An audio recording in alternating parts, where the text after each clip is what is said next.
सभी साथियों को सारा जल का नमस्कार। साथियों, ये वीडियो आपके समक्ष लेकर हम उपस्थित हैं और इस वीडियो में आज हम पुनः भारतीय दंड संहिता के बारे में आपसे चर्चा करेंगे, क्रिमिनल प्रोसीजर कोड के बारे में आपसे चर्चा करेंगे, एविडेंस एक्ट के बारे में आपसे चर्चा करेंगे, कॉन्स्टिट्यूशन के बारे में भी आपसे चर्चा करेंगे। साथियों, हम लगातार अपनी वीडियोस को भारतीय संविधान के ऊपर अपलोड कर रहे हैं। हमारे चैनल का नाम तर्कशील समाधान चैनल है। आप सभी साथी जो है भारतीय संविधान पे हमारे 50 वीडियोस अपलोड हैं, आप उन्हें देखें। क्रिमिनल प्रोसीजर कोड 1973 जो है CRPC जिसे बोलते हैं, उस पर हमारे वीडियोस लोड हैं सैकड़ों, उन्हें आप देखें। भारतीय दंड संहिता पे लगातार हम वीडियोस अपलोड कर रहे हैं, कम से कम 50 से 60 वीडियो अपलोड कर चुके हैं, आप उन्हें साथियों देखें और कानून को समझें। संविधान अलग है। भारतीय संविधान जो हमारा बेस है, हमारा आधार है, हर नागरिक का आधार है। भारतीय संविधान में मूल अधिकार से लेकर के अनुसूचियों तक के बारे में बात किया गया है और भारतीय संविधान में एक एक विषय को जो भारत में हैं बेस लाइन पर उनको उठाया गया है। नागरिकों के मूल अधिकारों को उठाया गया, उनके कर्तव्यों को उठाया गया। इसके बाद जो है लगातार नीति निर्देशक तत्वों को उठाया गया, directive principle of state policy को उठाया गया और बहुत अच्छी सी बातें हमारे संविधान में कही गई हैं। आर्टिकल 51A में 10 मूल कर्तव्यों को जोड़ा गया है, उनके बारे में हमने वीडियो अपलोड कर रखा, उन्हें आप देखें। इसके अलावा राष्ट्रपति क्या है, उसके अधिकार क्या है, कर्तव्य क्या हैं, शक्तियां हैं, उसका वर्णन मैंने किया अपने वीडियोज़ में। प्रधानमंत्री के बारे में भी बताया, मंत्रिपरिषद के बारे में बताया, राज्यपालों के बारे में बताया और विधानसभा का चुनाव किस प्रकार राज्य में होता है उसके बारे में बताया, विधान परिषद कैसे बनती है उसके बारे में बताया। केंद्र में आते हैं तो संसद के 2 सदन होते हैं, लोकसभा और राज्यसभा। लोकसभा में सांसदों का चुनाव किस प्रकार होता है उसके बारे में मैंने आपको बताया, अपनी वीडियोज़ में बता चुका हूँ। राज्यसभा के सदस्य किस प्रकार चुने जाते हैं उसके बारे में मैंने अपने वीडियोज़ अपलोड किए हैं तर्कशील समाधान चैनल में, उन्हें भी आप देखें। और इसके बाद भारत का जो तीसरा स्तंभ है न्यायपालिका है, सर्वोच्च न्यायालय है, सुप्रीम कोर्ट है, उसके बारे में मैंने वीडियोज अपलोड किए हैं। सुप्रीम कोर्ट क्या है, उनके अधिकार कर्तव्य क्या हैं, सुप्रीम कोर्ट का हेड ऑफिस कहाँ है, उसकी अन्य ब्रांचेज, अन्य जो है उसकी बेंचेस कहीं और हो सकती हैं या नहीं हो सकती हैं, उसके बारे में मैंने आपसे बातचीत किया है और उसके वीडियोज़ भी मैंने अपलोड किए हैं। उच्च न्यायालय क्या है, कहाँ कहाँ उच्च न्यायालय भारत में है, उसके बारे में मैंने वीडियोज अपलोड किए हैं और कौन कौन से उच्च न्यायालय के क्या पावर्स हैं, क्या हाई कोर्ट के पावर्स हैं, जजेस के क्या पावर्स हैं, जस्टिस के पावर्स क्या हैं, उनके बारे में मैंने आपको। राज्य और केंद्र के जो संबंध होते हैं उनके बारे में भी मैं अपने वीडियोज में अपलोड कर चुका हूं साथियों। इसके अलावा जो है चुनाव आयोग क्या होता है, चुनाव कैसे चुनाव आयोग करवाता है उसके बारे में मैंने वीडियोज अपलोड किया है। चुनाव आयोग क्या है, उसकी शक्तियाँ क्या हैं, कैसे वो चुनाव करवाता है और किस प्रकार वो संस्था है, इसके बारे में। साथियों, देखने वाली बात यह है कि होना तो ये चाहिए कि आज़ादी के बाद से ही साथियों देखा जाए तो हमारे देश ने उत्तरोत्तर विकास करना प्रारंभ किया। बहुत ही निर्धनता का और गरीबी का समय था साथियों। 1947 में देश आज़ाद होता है तो लोगों के बदन पे कपड़े नहीं थे, लोग अंडरवियर में घुमा करते थे, फटे अंडरवियर में घुमा करते थे, ना के बराबर कपड़े थे। बहुत स्थिति खराब थी देश की उस समय, क्योंकि अंग्रेजों ने सब कुछ लूट रखा था। 200 साल 150 साल में उन्होंने सब कुछ भारत का दोहन कर लिया था, कुछ भी नहीं रह गया था। लेकिन साथियों, आज़ादी के तहत प्रयास चल रहा था, उधर विश्व युद्ध प्रारंभ होगा, 1918 में विश्व युद्ध प्रारंभ होता है, चलता है, पूरा दुनिया उसमें इन्वॉल्व होती है। दूसरा विश्व युद्ध होता है, दूसरी विश्व युद्ध में 1939 38 से शुरू होता, 35 से और इन्वॉल्व हो जाता है, पूरी दुनिया उसमें तबाह हो जाती है। लेकिन इसी बीच में भारत में डॉक्टर हेडगेवार जैसा एक मानसिक रूप से पंगु आदमी था, जिसने भारत में राष्ट्रीय स्वयं सेवक संघ जैसे संगठन की नींव डाली। संगठन बनाना बुरी कोई बात नहीं, आप संगठन हजारों बना सकते हैं, भारत में स्वतंत्र इस समय है, उससे पहले भी आप बना सकते हैं। लेकिन उन्होंने संगठन बनाने का उद्देश्य था धार्मिक पाखंड को बढ़ावा देना, धार्मिकता को बढ़ावा देना, काल्पनिक धार्मिकता को बढ़ावा देना, जबकि पूरी दुनिया वैज्ञानिक चिंतन की ओर बढ़ रही थी, तो हमारे देश के कुछ कुंठित लोग, कुछ मानसिक कुंठित लोग जो है धार्मिकता के जंजाल में जकड़े हुए थे। इसमें मुस्लिम भी पीछे नहीं थे, इसमें हिंदू भी पीछे नहीं थे, इसमें क्रिश्चियन भी पीछे नहीं थे। हर आदमी अपनी अपनी तरीके से हर प्रयास कर रहा था। लेकिन कुछ कट्टरवादी हमारे हेडगेवार जैसे लोगों ने आरएसएस जैसी संगठनों की नींव डाली और लगातार जो है भारत के लोगों को जो है झूठी मानसिकता में, झूठी धार्मिकता में, झूठी पाखंड में जकड़ने का प्रयास किया, पाखंड को चरम सीमा तक फैलाया। और आज वर्तमान परिस्थितियों में उसी पाखंड की नींव पर जो है मोदी सरकार का ताना बाना बिछा हुआ है। आरएसएस के द्वारा जो जहरीला बीज तैयार किया गया था 1925 में, उसका जो बीज धरातल है उसमें अब आरएसएस के द्वारा जो रचा गया था, उसमें मोदी सरकार या बीजेपी सरकार का जो ये देख रहे हैं आप पूरे देश में त्राहिमाम मचा हुआ है, इसका ताना बाना बुना हुआ है। कांग्रेस के शासनकाल में भी कुछ अनियमितताएं रही हैं, लेकिन उन्होंने उत्तरोत्तर विकास किया। पंडित जवाहरलाल नेहरू ने उद्योग धंधों पर ध्यान दिया, कृषि की ओर ध्यान दिया, लोगों का जीवन स्तर सुधारने का प्रयास किया। 15 साल के अपने कार्यकाल में उन्होंने अच्छे से अच्छा करने का प्रयास किया और देश को कुछ ऊंचाई तक उठाया। उसके बाद उनकी बेटी आती प्रधानमंत्री इंदिरा गांधी, और उन्होंने जो है बड़ी सूझबूझ की लेटी थी, बड़ी दूरदर्शी लेटी थी, और उन्होंने भारत को जो है एक वैज्ञानिक राष्ट्र बनाने की दिशा में झोंक दिया। 14 बैंकों का राष्ट्रीयकरण किया, उसके बाद 5 बैंकों का पुनः राष्ट्रीयकरण किया। इस प्रकार जो है निजी क्षेत्र से धीरे धीरे सरकारी क्षेत्र की ओर लेकर लाए, और जो सरकार की जिम्मेदारी होती है उसकी ओर लेकर आई मैं श्रीमती इंदिरा गांधी। रेलवे जो भारत का सबसे बड़ा उपक्रम था, अब इसे मोदी सरकार पूरी तरह से बेचने पर आमादा है, उसको भी श्रीमती इंदिरा गांधी ने इसको जो है सबसे बड़ा जो है सरकारी संस्थान बनाया। ITI डेवलप किया ताकि मतलब जो है लोग वैज्ञानिक दिशा में आगे बढ़ें। अंतरिक्ष केंद्र की स्थापना की गई।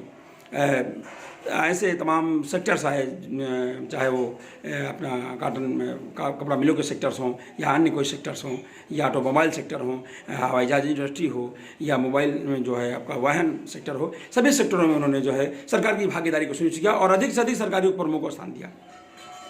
आज भी भारत में देखे जाए तो IIT जैसे जो संस्थान हैं, उनमें जो सरकारी संस्थान हैं, उसमें जो है पढ़े हुए विद्यार्थी जो है दुनिया में, देश और दुनिया में और विदेशों में जाकर परचम झंडे गाड़ रहे हैं।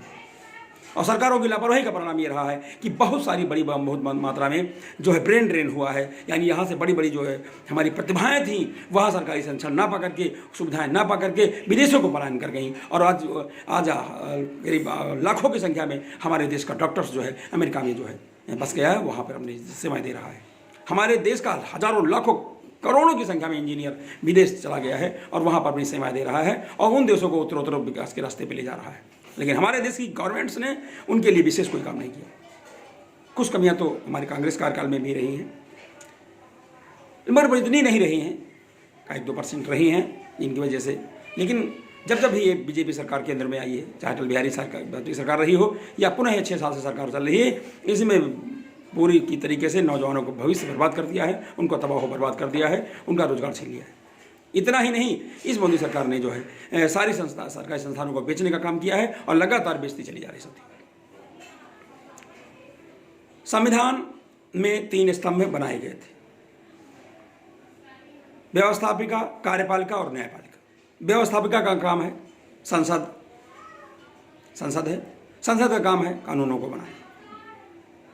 कार्यपालिका मंत्रिपरिषद को कहते हैं, मंत्रिमंडल को कहते हैं, उसका काम है कानूनों को लागू करवाना और कानूनों और उनको क्रिएट कराना और प्रशासनिक तौर पे उन सारे जो कानून बन जाते हैं और जो भी क्रियाकलाप होते हैं उनकी मॉनिटरिंग करना और मंत्रालयों के माध्यम से जो है उन पर अपनी नकल रखना और उनका सर्वेक्षण करना, निरीक्षण करना और समय से उन्हें पूरा करवाना। ये मंत्रिमंडल का कार्य होता है, जिसे हम कार्यपालिका कहते हैं। कार्यपालिका का जो प्रधान है वो राष्ट्रपति में जो है प्रधान जो है राष्ट्रपति होता है। लेकिन आज के परिवेश से देखा जा साथियों तो राष्ट्रपति लगभग गायब ही हो गया है। सबसे कमजोर कार्यकाल जो है रामनाथ कोविंद जी का माना जाएगा, महामहिम राष्ट्रपति कोविंद जी का माना जाएगा। ऐसे अनेक दृश्य देखने को मिलते हैं अखबारों में, टीवी में, मीडिया में, जहां देखिए कि ऐसे बहुत बड़े उच्च पद पर सुशोभित होने वाले माननीय राष्ट्रपति जी जो है ये भाजपा के जो है टूचे लुच्चे नेताओं के सामने हाथ जोड़े खड़े रहते हैं। कई बार तो वो मंदिर की सीढ़ी बजाकर अपमानित भी हो चुके हैं। वो पुरी में भी है और राजस्थान में भी। आवश्यकता नहीं थी वहाँ मंदिरों में जाने की। एक राष्ट्रपति जो है वो वैज्ञानिक चिंतन वाला होना चाहिए, राष्ट्रपति जो है दूरदर्शी होना चाहिए, जागरूक होना चाहिए, समाज का भला हित चाहने वाला होना चाहिए, केवल और केवल जो है सुधारवादी होना चाहिए, उसे धार्मिक पाखंडों से मुक्त होना चाहिए। साथियों, भारत में बहुत अधिक मात्रा में धार्मिक पाखंड है। अब आते हैं इस्लाम के अनुयायियों पर। साथियों, इस्लाम जहाँ कहीं फैला हुआ है, 2-4-10 देशों को छोड़ दिया जाए तो बाकी के मामले में देखा जाए तो वहाँ पर जो है वो लोग केवल मजहबी शिक्षा के माध्यम से आगे बढ़ना चाहते हैं, मजहबी शिक्षा को ही लागू कर रहे हैं, कुरानिक शिक्षा को ही लागू कर रहे हैं, हदीसों को लागू कर रहे हैं। इससे कुछ नहीं होने वाला है। मजहब व्यक्तिगत चीज़ है, धर्म व्यक्तिगत चीज़ है, आप उसे अपने तक पर्सनली रखें। आप पूजा पाठ करें, पर्सनल रूप से करें, व्यक्तिगत रूप से करें, अपने मानसिक सुकून के लिए करते हैं, चलिए कोई बात नहीं, ये आपका पर्सनल मैटर हो सकता है, लेकिन इसे आप सार्वजनिक रूप से ना लागू करें। सार्वजनिक रूप से लागू करने के लिए आपको जो वैज्ञानिक चिंतन चाहिए। आज जिन देशों ने जो है टेक्नोलॉजी को हाथ में, चाहे अमेरिका हो, रूस हो, जापान हो, कनाडा हो, नाइजीरिया हो, इंग्लैंड हो, पोलैंड हो, रसा हो, ऑस्ट्रेलिया हो, डेनमार्क हो, स्विट्जरलैंड हो, तुर्की हो, जिन भी देशों ने टेक्नोलॉजी को अपनाया, जिन भी देशों ने वैज्ञानिकता को अपनाया, आज वो देश वैज्ञानिकता के बल पर जो है विकास की बहुत सीढ़ियाँ चढ़ते हुए असीम ऊंचाइयों पर जा पहुँचे हैं। और उनके यहाँ जो है ये प्रॉब्लम नहीं जो हमारे यहाँ प्रॉब्लम्स है। हमारे यहाँ आज़ादी के साथ 75 साल बीत चुके हैं साथियों, रोटी कपड़ा और मकान, वही रोना तब भी था, वही रोना। और सरकार तो आज की देश में देखा जाए साथियों तो पूरी तरीके से देश के नागरिकों को जो है पूरी तरीके से बेरोजगार करके उन्हें भीख मांगने पर छोड़ दिया, भीख मांगने के लिए मजबूर कर दिया है। राशन प्रणाली माध्यम है, कोटा प्रणाली माध्यम है, पहले उनका रोजगार छुड़ा रहे हैं, उनकी शिक्षा छुड़ा रहे हैं, उनकी चिकित्सा छुड़ा रहे हैं, उनको हाई लेवल एजुकेशन को छुड़ा रहे हैं, और बदले में उन्हें क्या दे रहे हैं? धार्मिकता दे रहे हैं, मंदिर मस्जिद दे रहे हैं, और रात दिन का यही रोना है, मंदिर मंदिर मंदिर, मस्जिद मस्जिद मस्जिद। ये सब क्या है? आज दौर मंदिर मस्जिद का साथियों नहीं है, आज दौर जो है गुरुद्वारों का नहीं है, आज दौर जो है गिरजाघरों का नहीं है, आज दौर है वैज्ञानिकता का। विज्ञान के मंदिर खड़े होने चाहिए, वैज्ञानिकता के मंदिर खड़े होने चाहिए, विज्ञान का बोलबाला होना चाहिए। साथियों, विज्ञान क्या कोई अलग चीज है? विज्ञान एक सुव्यवस्थित ज्ञान है, क्रमबद्ध ज्ञान है साथियों। और कोई अब यहां पर लोगों ने क्या किया कि विज्ञान को और धर्म को अलग अलग कर दिया। भाई विज्ञान जो है धर्म विरोधी हो गया। कैसे धर्म विरोधी हो गया? सारे धार्मिक पाखंडी, चाहे वो इस्लाम के मानने वाले हो, चाहे हिंदू को मानने वाले हो, चाहे बौद्धिस्ट मानने वाले हो, चाहे क्रिश्चियन को मानने, चाहे जैनिस्ट को मानने वाले हो, सारे के सारे पाखंडी जो है विज्ञान द्वारा उत्पादित की गई वस्तुओं का ही उपयोग करते हैं। कौन ऐसा है मंदिर मस्जिद गिरजाघर गुरुद्वारा है जहाँ पर जो है विज्ञान के बनाए हुए पंखे का इस्तेमाल नहीं होता है, फैंस का इस्तेमाल नहीं होता है, कूलर का इस्तेमाल नहीं होता है, AC का इस्तेमाल नहीं होता साथियों? कहाँ पर है जो कंप्यूटर का इस्तेमाल नहीं होता है? कहाँ पर जो डिजिटल कैमरों का इस्तेमाल नहीं होता है? सब जगह, हर कदम कदम पे जो है वैज्ञानिकता का समावेश है। और हर इन धार्मिक पाखंडियों ने अपने अपने पूजा स्थलों पर सब वैज्ञानिक उपकरण ही लगा रखे हैं। तो बढ़ावा विज्ञान को देना चाहिए साथियों, लेकिन बढ़ावा किसे दिया जा रहा है? पाखंड को बढ़ावा दिया जा रहा है, पत्थरों को बढ़ावा दिया जा रहा है, मंदिर मस्जिदों को बढ़ावा दिया जा रहा है, गुरुद्वारा को बढ़ावा दिया जा रहा है साथियों, मूर्तियों को बढ़ावा दिया जा रहा है, राज्यों को बढ़ावा दिया जा रहा है। सब क्या है साथियों? ये व्यक्तिगत चीज़ें हैं। आप पर्सनल तरीके से अपने घर में रहकर आप पूजा पाठ कर सकते हैं, वर्शिप कर सकते हैं। हालांकि इसकी भी कोई आवश्यकता नहीं है। मनुष्य स्वतंत्र पैदा हुआ है, स्वतंत्र जीव है, प्रकृति का ईश्वर का राजकुमार है, जैसा कि किताबों में लिखा हुआ है।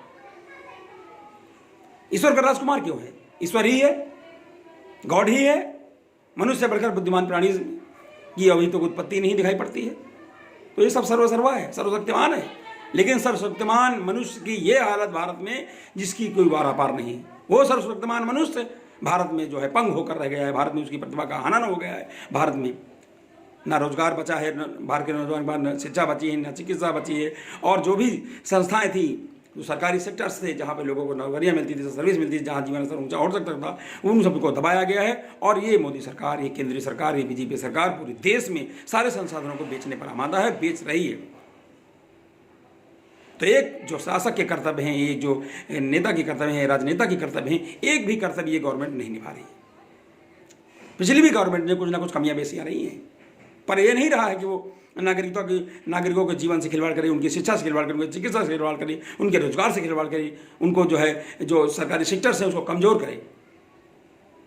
आज साथियों देखा जाए, आप देखें स्वीडन को देख लें, जर्मनी टॉप स्थान पर है शिक्षा के मामले में। जर्मनी में जो है जो सरकारी शिक्षा है, उच्च लेवल की शिक्षा है, हायर लेवल एजुकेशन है, बिल्कुल मुफ्त है। स्वीडन में मुफ्त है, तुर्की में मुफ्त है, ऑस्ट्रेलिया में, अविकसित देश कहे जाने वाले अमेरिका और रसा में भी कम से कम पैसे पर जो है उच्च शिक्षा उपलब्ध है।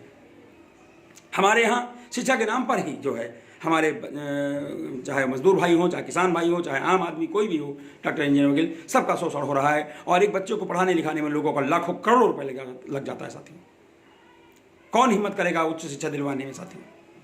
और बिना उच्च शिक्षा के व्यक्ति का व्यक्तित्व नहीं उभरता, बिना उच्च शिक्षा के व्यक्ति का मानसिक जो चिंतन है उसका परिष्कार नहीं होता है साथियों। उच्च शिक्षा बहुत ही आवश्यक है।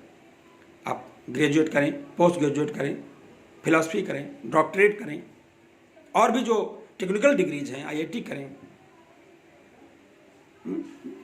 वैज्ञानिकता की दिशा में आगे बढ़ें, अंतरिक्ष में आगे बढ़ें। ये सारी चीज़ें जो हैं वो जो आवश्यक है साथियों। लेकिन सरकार निरंतर जो है जाहिलियत को, पाखंड को, फर्जी पूजा पाठ को बढ़ावा देती रहती है। और भारत में तो स्थिति खराब हो गई कि लगातार हिंदू मुस्लिम पिछले 6 साल से केवल हिंदू मुस्लिम और केवल हिंदू मुस्लिम किया जा रहा है। केवल ध्रुवीकरण की राजनीति की जा रही है। केवल कुर्सी पर चिपक कर बैठ गए हैं और ये जाहिल पाखंडी लोग जो है, अशिक्षित लोग जाके बैठ गए हैं। होना ये चाहिए कि सत्ता में राजनेता जो है हमारा बहुत शिक्षित व्यक्ति, बहुत वैज्ञानिक चिंतन का व्यक्ति होना चाहिए। ऐसा नहीं कि ऐसे लोग नहीं रहे हैं। लाल बहादुर शास्त्री जी रहे हैं, पंडित जवाहरलाल नेहरू जी रहे हैं, इंदिरा गांधी जी रही हैं, हमारे राजीव गांधी जी भी रहे हैं। उन्होंने भी जो है काफ़ी टेक्नोलॉजी को महत्व दिया, और कंप्यूटर युग की देन तो राजीव गांधी जी की ही देन है। तो साथियों हमारा मतलब कि 3 जब अंग बनाए गए थे, व्यवस्थापिका और कार्यपालिका, न्यायपालिका। व्यवस्थापिका का काम था कानूनों को बनाना।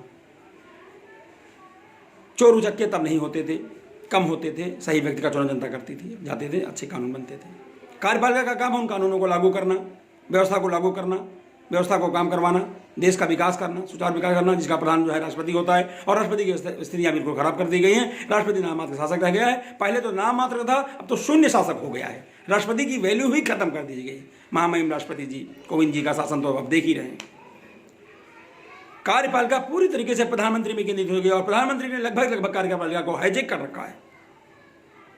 कोई मंत्री की बात सुनाई आपको नहीं पड़ती साथियों। किसी मंत्री का बातचीत आपको सुनाई नहीं पड़ती है। कोई मंत्री का क्या कह रहा है, क्या नहीं कह रहा है, कौन रक्षा मंत्री, कौन गृह मंत्री, कौन कोयला मंत्री, कौन खनन मंत्री, कौन पेट्रोलियम मंत्री, कौन खाद्य मंत्री, इनकी बातें आपको सुनाई ही नहीं पड़ेंगी। गायब ही हो गया। वित्त मंत्री हमारी विदुषी निर्मला सीतारमन जी हैं, क्या कहना, क्या पाखंड है, क्या धार्मिकता है। सारे संस्थान बेच गए। RBI से 2.25 लाख करोड़ रुपए निकाल लिया गया, कोई हिसाब नहीं किया गया। 20 लाख करोड़ का लालू जो है पैकेज दिया गया, लॉलीपॉप दिया गया। कहाँ गया? किसी को कितना रुपए मिला? कुछ नहीं मिला। क्या है? देश पे जो कर्ज जो है 40 लाख करोड़ रुपए कर्ज था साथियों सन 2013 तक कांग्रेस गवर्नमेंट में।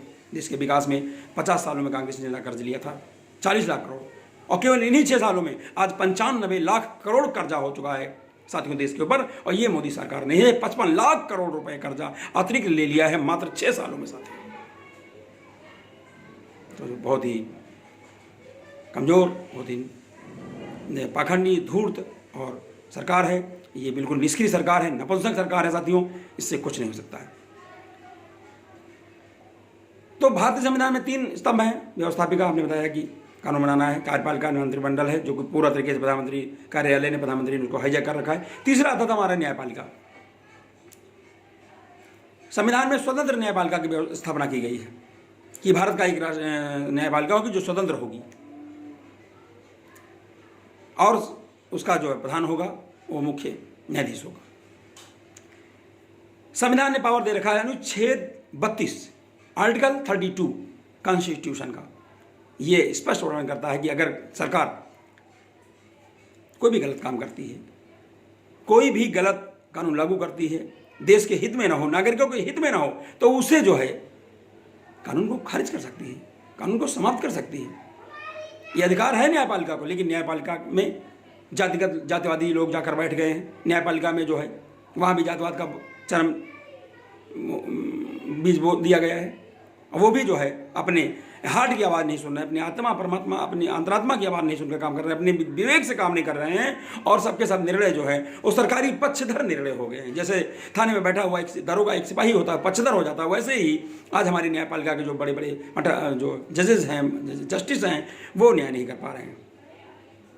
साथियों, 2-4 हाई कोर्ट के जजेस जब अगर कोई अच्छा फैसला देते हैं, जनहित का फैसला देते हैं, नागरिक संबंध पक्ष में बात करते हैं, तो उन्हें ही रातों रात जो है सरकार द्वारा ट्रांसफर कर दिया जाता है। सच्चाई किसी को पच नहीं रही साथियों। तो हमारा मतलब है कि साथियों, हमने जो है तो अपने तर्क से समाधान चैनल पर जो है तमाम सारे वीडियोज़ संविधान में डाले हैं, उन्हें आप देखें। CRPC में डाले, उन्हें आप देखें। इंडियन पेनल कोड पर डाले हैं, उन्हें आप देखें और देख करके अपना ज्ञान बढ़ाएं। हम सब मिल करके जो है क्या नहीं कर सकते हैं। सूफी संत शेख सादी ने कहा कि यदि चिड़िया एका कर लें, यदि चिड़िया एकत्र हो जाएं, संगठित हो जाएं, तो शेर की भी खाल खींच सकती हैं, शेर को भी घायल कर सकती हैं, शेर को मार सकती हैं। इससे मैं पूरी तरह सहमत हूं। साथियों, एक जागरूक व्यक्ति कुछ नहीं उखाड़ सकता है, लेकिन एक से 2 हो, 2 से 10 हो, 10 से 100, 100 से 1000, लाखों, करोड़ों हो जाएं। अगर करोड़ों जागरूक व्यक्ति अगर सामूहिक प्रयास करें तो कैसी भी पाखंडी सरकार हो, नपुंसक सरकार हो, निष्क्रिय सरकार हो और नागरिक विरोधी सरकार हो, उसे जो है गद्दी से हटाया जा सकता है, शासन को दुरुस्त किया जा सकता है, और बिना पॉलिटिकल सिस्टम को मजबूत किए कोई भी सुधार नहीं होने वाला है। क्योंकि राजा ही जब बेईमान हो जाए, राजा ही जब चोर हो जाए, शासक ही जब चोर हो जाए, तो जनता तो चोर होना स्वाभाविक है। पूरे संसाधनों को बेचने का काम किया है, चंद लोग उद्योगपतियों को बेचने का शासन, प्रमुखों को बेचने का काम ये सरकार कर रही है, ये बीजेपी सरकार कर रही है। पिछली भी सरकारों में कुछ ना कुछ अपने हितैषियों को देने का चलन रहा है, ऐसा नहीं है ये वहाँ नहीं रहा, लेकिन वो बहुत न्यूनतम रहा है, न्यून रहा है, और नागरिकों के हित उससे प्रभावित नहीं होने पाते थे। लेकिन यहाँ स्थिति खराब हो गई है साथियों की, यहाँ पर पूरी तरीके से जो है त्राहिमाम मचा हुआ है। नोटबंदी में त्राहिमाम मचा, बिना सोचा समझे निर्णय थोप दिया पूरी भारत की जनता पर। GST का निर्णय थोप दिया, सारा व्यापारी तहस नहस हो गया, उनके धंधे चौपट हो गए व्यापारियों। आज भी कोई GST को समझ नहीं पाया है। राज्य का भी GST पड़ रहा है, वहाँ का भी GST पड़ रहा है, GST और बेतहासा जो है लोगों को टैक्स वसूला जा रहा है। रही सही कसर जो है साथियों, बैंक व्यवस्था को लागू करके बैंकिंग सिस्टम को कमज़ोर करके लागू कर दिया, RBI को कमज़ोर कर दिया, LIC को कमज़ोर कर दिया, उसके से पैसा निकाल लिया, बेच लिया। और अब ये कोरोना काल चल रहा है, कोरोना काल में कोई व्यवस्था नहीं की गई, लाखों लोग मर गए, और जो है इसकी कोई एहतियाती व्यवस्था नहीं की गई, हाथ में हाथ धरे बैठे रही सरकार और इसको बढ़ते होते देखती रही। आज भी यही हाल है कि कोरोना के नाम पर पूरे देश में त्राहिमाम मची हुई है, सरकार हाथ पे हाथ धरे बैठी है, लोग जो है फैल रही है, आंकड़े आ रहे हैं, लोग मर रहे हैं, कहीं कुछ नहीं है, न कोई टीका डेवलप है, न कोई संसाधन डेवलप है, न नागरिकों की सुरक्षा के लिए कोई काम किया गया है। जो लोग जो है कुल मिलाकर जो है स्थिति बहुत खराब है। तो साथियों, हमारा यही कहने का मकसद है, ये वीडियो बनाने का हमारा मकसद यही होता कि आप लोग जागरूक हों, संगठित हों और कानून को समझें, और आपके साथ कहाँ कहाँ अन्याय हुआ है, किस लेवल पर आपके साथ न्याय हुआ है, कौन कौन सी स्टेप आपको उठाने हैं, क्या करना है, इन सब बातों को जानने के लिए साथियों वीडियोस को देखते रहें, कानून को समझें। कानून को समझना बहुत ज़रूरी है, और अकॉर्डिंग टू द लॉ हम अपने अपने कार्यक्रमों को निर्धारित करें, अपने सिद्धांत नीतियों को निर्धारित करें, और प्लानिंग के हिसाब से अगर हम आगे बढ़ेंगे, संगठित होकर आगे बढ़ेंगे, संगठित होकर विरोध करेंगे, संगठित होकर अपनी आवाज़ उठाएंगे, तो निश्चय ही साथियों समस्याओं का समाधान हो जाएगा। इसमें कोई शंका शुबा नहीं है। साथियों, वीडियो बहुत लंबा हो रहा है साथियों, कहने को बहुत कुछ है। निरंतर हम इस बारे में आपसे बातचीत करेंगे, और संविधान के ऊपर और व्यवस्था के ऊपर और भारतीय राजनीति के जैसा है वैसे उसके ऊपर, और जो सामाजिक परिस्थितियां उभर गई हैं और जो देश अस्पताल में जा रहा है, इसके संबंध में निरंतर हम वीडियोज डालते रहेंगे। आप सभी साथी इस वीडियो को देखें, देखने के बाद में अपना सुझाव भी दें, और जो है जो आशा नहीं बल्कि पूर्ण विश्वास है कि हम जो है ये वीडियो आपको पसंद आएगा। और इसी के साथ इस वीडियो को हम समझ साथियों समाप्त करते हैं। जय भारत, जय राष्ट्र, जय संविधान, जय नागरिक गण, जय बाबा साहेब भीमराव अम्बेडकर जी, जय महात्मा गांधी, और समस्त देश के उन शहीदों को नमन है, जिन्होंने देश की आज़ादी में महत्वपूर्ण योगदान दिया है, जिन्होंने देश को सींचा और परोसा संरक्षित किया था, उन सभी शहीदों को भी सलाम है, सत अभिनंदन है, सत नमन है। धन्यवाद साथियों, धन्यवाद।